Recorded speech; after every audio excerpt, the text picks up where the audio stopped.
នាំបងប្អូនទៅប្រមូលផលផ្លែឈើព្រៃម្ដងមើលបងប្អូនអើយតែផ្លែមែនទេណាពាំងបាយជូរខាងខ្ញុំនេះថាផ្លែម្ដងណាក៏ឆ្នាំណាក៏អញ្ចឹងដែរបងប្អូនហើយនេះអាមួយចកោមួយចង់ពី3គីឡូហើយមានខ្ចីមានទុំចាមានចាស់ចារបៀបថាវា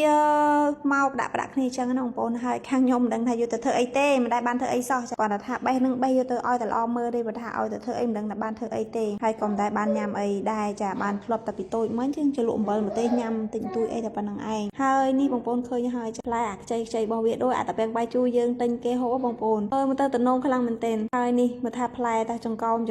លាក់បញ្ញាច់នឹងដីនៅនឹងដីក៏នៅតែផ្លែហូចាសប្បាយអរយ៉ាងណានេះបើសិនជារបស់ថាហូបឆ្ងាញ់មិនដឹងថាយ៉ាងម៉េចទេអានេះគឺជាផ្លែពព្លាពព្លាចាពព្លាតែពព្លានេះគឺយើងអាចញ៉ាំបាននៅពេលដែលវាទុំខ្ចីចាស់បានដូចតែគ្នានឹងឯងគាត់ថាពេលខ្ចីជលក់អំបិលម្ទេសទៅពេលចាស់ក៏យើងញ៉ាំទៅរៀងរឹងជាក់ក្របចោលទៅពេលទុំរៀងផ្អែមរួមទៅគឺវាបដូររសជាតិវារហូតចឹងបងប្អូនហើយយើងអាចយកទៅធ្វើក្របកភ្លោះក្របអីយើងតែងលេងពីក្មេងបងប្អូនឲ្យសប្បាយលេងណាស់ពីក្មេងយកទៅកាប់អាស័យមកធ្វើកភ្លោះបានយកមកដល់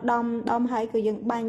លឺប្រភេញប្រភងពេញតាពេញណែខ្លួនជាស្រីទេប៉ុន្តែថាអារឹងអាប្រុសបែបចេះចេញមកអស់ហើយចាហើយបើថាបានធ្វើកភ្លោះបានបាញ់វិញណាអូថ្ងៃវះថ្ងៃនោះគ្មានបានធ្វើអីទេដើរបាញ់តាសាច់បាញ់តាសាច់ចាបាញ់តាសាច់ពេញតែនោះឯងអូនិយាយមិនត្រូវទេបងប្អូនណាចាប់មាត់ចាប់កមែនទេហើយដល់ពេលដល់ខែវាទុំគឺទុំឡើងខ្មៅពេញតែដើមនោះឯងចាហើយតមកទៀតនេះគឺជាផ្លែបាត់ផ្តិលចាផ្លែបាត់ផ្តិលនេះគឺយើងញ៉ាំបានដល់ពេលទាំងខ្ចីទាំងចាស់ទាំងទុំនឹងឯងគាត់ថាខ្ចីវាខំទៅរៀងខាងក្នុងដូចជាទឹកដូងចាបងប្អូនខំទៅបាច់ភុកឲ្យមានទឹកមានអីហើយខាងក្នុង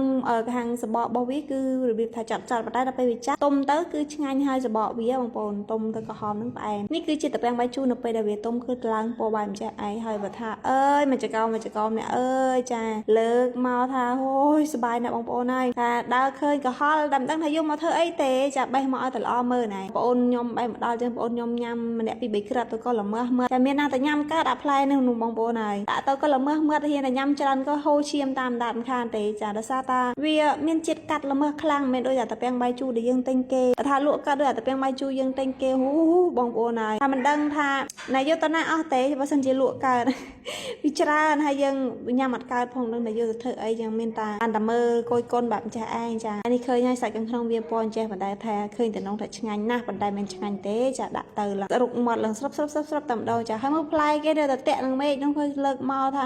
រណានេះមិនអត់ទេបងប្អូននៅតអាមេឃទៅខាងលើទៀតអានបានថតបាយបង្ហាញបងប្អូនទេថាវាផ្លែច្រើនតែមែនទេនោះឯងហើយខាងបងប្អូនយកទៅធ្វើអីបានខ្លះណាចែកគំនិតយោបល់ម្នាក់មួយផងដោយសារតែខ្ញុំដែលបានធ្វើអីទេដូចថាដែរនឹងឯងនោះផ្លែវាទៅចកុំខាងនោះទៀតចាអូយអាណាហល់មែនទេបងប្អូនហើយចាវីដេអូនេះមានប៉ុណ្ណេះឯងបងប្អូនសង្ឃឹមថាវាជាការកំសាន្តអារម្មណ៍មួយដែរហើយក៏ជម្រាបលាជួបគ្នានៅវីដេអូក្រោយទៀតចាបាយ